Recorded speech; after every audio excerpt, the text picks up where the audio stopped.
Okay, boys and girls, today we are doing plaster. Ooh. Now, I'm in my garage. Why am I in my garage? Great question. Is it messy? Yes. Is today's project messy? Yes. So, I decided to go to a place where I knew that if I made a big mess, it wouldn't matter. I'm also wearing clothing that I don't care about, just a freebie t-shirt. I'm making sure that the surface that I'm working on is something that would be okay getting a little bit of plaster on it. So, with all that being said, today's going to be a bit of a mess. Find a good place to do that, and let's get started.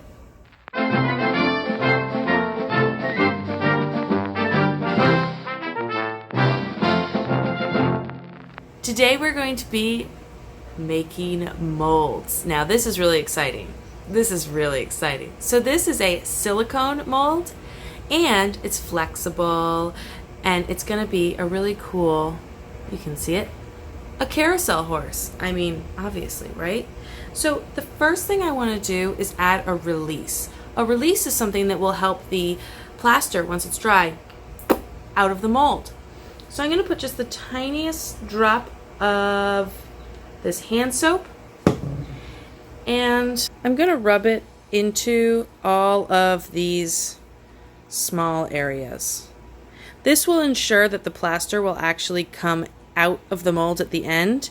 So this soap acts as a release. Okay, so today what I did was I saved a cup from a drink, and I'm just reusing this plastic cup. I'm gonna fill it up. I've put way too much water in here. Okay, I'm gonna fill it up to about an inch of water. So like if this was a grande size Starbucks cup, or if you just have a solo cup, one of those red ones for picnics, I would just fill it up about an inch. So, you know, about this much water. Now I'm going to start to add my plaster. But first, make sure that your bag says plaster. Okay, don't put the wheat paste won't do anything bad to this mold, but it just won't make a mold. We want to use plaster.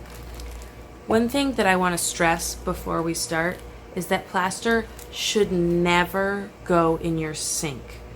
Today, when we're done, I'll show you how to properly dispose of this project, but essentially you should only be mixing plaster in a cup that you can throw away. Okay, with that being said, let's start mixing our plaster. So essentially, you're going to start sprinkling in the plaster, just a little bit, and you're going to let it completely fall down. And then I'm going to shake in a tiny bit more. I'm going to let that sink as well. A little bit more, and I'll let it sink. I don't know if you guys can see, but it's sinking down to the bottom. I'm going to keep adding plaster until I start to see little islands of it that don't sink right away. You see how this isn't absorbing right away anymore?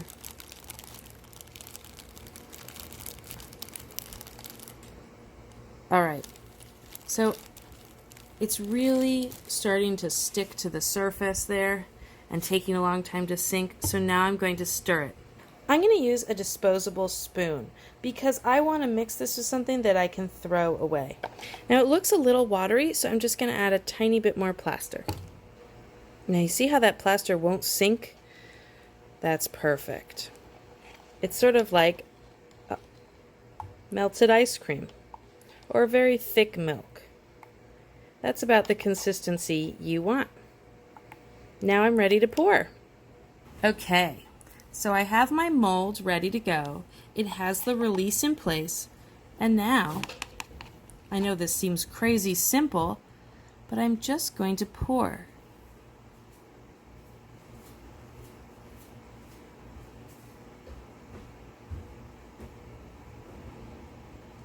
Now I want to tap the side of my mold to make sure that all of the bubbles come out. You see how there's bubbles rising to the surface there? You want to keep tapping till no more bubbles show up. Okay guys, so now it's time to dispose of our plaster. I have a bunch left in my cup. I'm going to leave this. I know, it's crazy. I'm going to leave this in the bottom of the cup, and I'm going to let it completely dry in here. I'm also just going to leave this guy in the cup. Okay, and now we wait. It should take a few hours to cure. So now is a good time to go back to your paper mache animal or your small polymer sculptures for your miniature carousel and paint details. It's also a great day to do the bonus project if you would like. There's a sheet in your box that shows you how you could turn your box into a treasure chest with just a little bit of extra cardboard. So while I'm waiting to paint my plaster, I'm actually going to switch now to painting small details on my mini carousel animals and my large carousel animal. All right, we have our little details. I might want to add some flowers or something else to make them special, but I think, check out how cute those are. I think we're all done. What do you guys think? Okay, so now that I've added these small details, and these guys are, they're pretty cute, right? So now that I'm all done, tomorrow I'm all set to both glue decorative elements to my large carousel animal and to assemble my large miniature carousel. The next day. So, it's the morning time. I've had my coffee. It's been a whole day. Let's check this out. It's so cool. Look at that. And you can see tapping it was really important because it took all the bubbles out, so I don't have any of those details missing. Oh my goodness.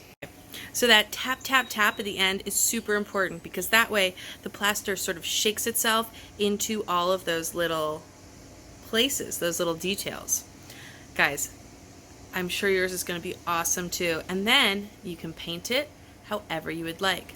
I'm actually going to leave this out for another 24 hours to cure so that I make sure that it's totally finished curing before I start to paint it. And I recommend you do the same thing. But if you're just so excited to paint it, go ahead. Nothing really bad will happen if you paint it too soon. As long as it's hard, it's ready to go. Great job, guys. All right. Good luck today, guys. Bye-bye.